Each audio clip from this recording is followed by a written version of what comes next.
అందరికీ praise the lord. ఈరోజు దేవుని పరిశుద్ధమైన వాగ్దానము. నీవు నాకు ఎత్తైన కోటగా ఉన్నావు, ఆపద్దినమున నాకు ఆశ్రయ దుర్గముగా ఉన్నావు. కీర్తన గ్రంథము 59వ అధ్యాయము 16వ వచనం. ఈ వాక్యాన్ని క్రమం తప్పకుండా వింటున్నటువంటి ప్రియ సహోదరుడా సహోదరి, మరొకసారి ప్రభుపేట మీ అందరికీ కూడా వందనాలు చెల్లిస్తూ ఉన్నాను. మరొక దినాన్ని ప్రభు మనకి అనుగ్రహించడం జరుగుతూ వచ్చింది.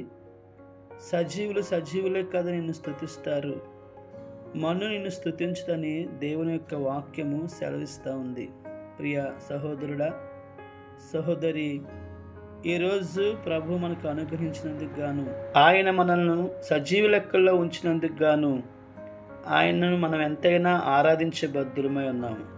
ఈరోజు ప్రభు మనకు అనుగ్రహించిన వాగ్దానము, నీవు నాకు ఎత్తైన కోటగా ఉన్నావు, ఆపద్దినమున నాకు ఆశ్రయముగా ఉన్నావు అని దావీదు దేవుణ్ణి ఘనపరుస్తున్నటువంటి మాటను మనము జ్ఞాపకం చేసుకుంటా ఉన్నాము.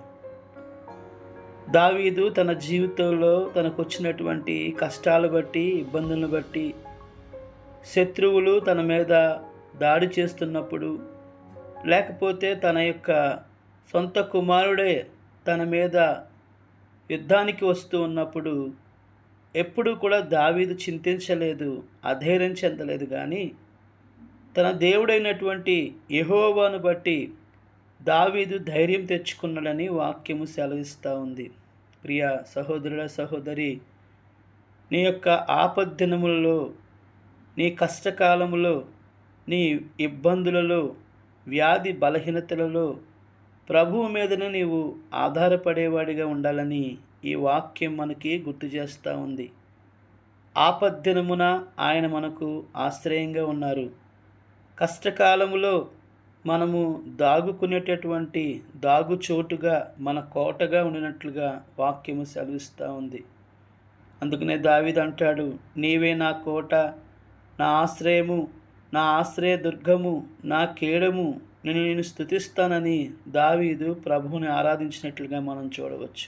కనుక మన జీవిత కాలములో మనకు వచ్చేటటువంటి పరిస్థితులు బట్టి మనము అధైర్యం చెందేవారిగా ఉండకూడదు. కానీ ప్రభువునే ఆధారం చేసుకుని, మన శక్తి మీద, మన బలం మీద, మన జ్ఞానం మీద మనము ఆధారపడకూడదు. కానీ ప్రభువు మీద ఆధారపడి ఆయననే కోటగా చేసుకుని ఆపద్దినమున ఆయన ఆశ్రయించినట్లయితే ప్రభు మనల్ని ఆశీర్వదిస్తారని మరొకసారి ప్రభుపేట గుర్తు చేస్తూ ఈ మాటలు ముగిస్తున్నాను. రండి ప్రార్థన చేసుకుందాం. మా పరిశుద్ధుడైన మా పరమ తండ్రి, మరొకసారి మీకు వందనాలు స్తోత్రాలు చెల్లించుకుంటున్నాం. ఈ దినాన్న మాకు అనుగ్రహించిన వాగ్దానం బట్టి వందనాలు స్తోత్రాలు. ఆపద్దినములో ప్రభు మీరు మమ్మల్ని ఆదుకునేవారిగా ఉన్నారని, అయ్యా మిమ్మల్ని ఆశ్రయించినప్పుడు మా జీవితాలను మీరు ఆశీర్వదించేవారిగా ఉన్నారని మరొకసారి మీరు గుర్తు చేసినందుకై మీ నామాన్ని స్తుతిస్తున్నాం, మహింపరుస్తున్నాం, ఘనపరుస్తూ ఉన్నాం తండ్రి. ఈ వాక్యాన్ని వింటున్న ప్రతి కుటుంబాన్ని మరొకసారి జ్ఞాపకం చేసుకునండి. వారి వారి అవసరతలు అక్కర్తలు తీర్చండి. ఎవరు బలహీనులుగా మరిదేవా రోగులుగా ఉన్నారో వారిని స్వస్థపరచుకొని ప్రార్థన చేస్తున్నాం తండ్రి. మరొకసారి సోని సిస్టర్ గురించి ప్రార్థన చేస్తున్నా, బిడ్డకు కావాల్సిన సంపూర్ణమైన ఆరోగ్యం దయచేయండి. లక్ష్మణి సిస్టర్ గురించి కూడా ప్రార్థన చేస్తున్నాను తండ్రి, ఆ బిడ్డకు కూడా కావాల్సిన ఆరోగ్యం దయచేయమని ప్రభువా. అదేవిధంగా బ్లెస్సీ గురించి, తన కుమార్తె గురించి కూడా ప్రార్థన చేస్తున్నాం. ఆ బిడ్డకు కావాల్సినటువంటి కాపుదల, భద్రత మీరు అనుగ్రహించి మహిమ పొందుకుని మన తండ్రి.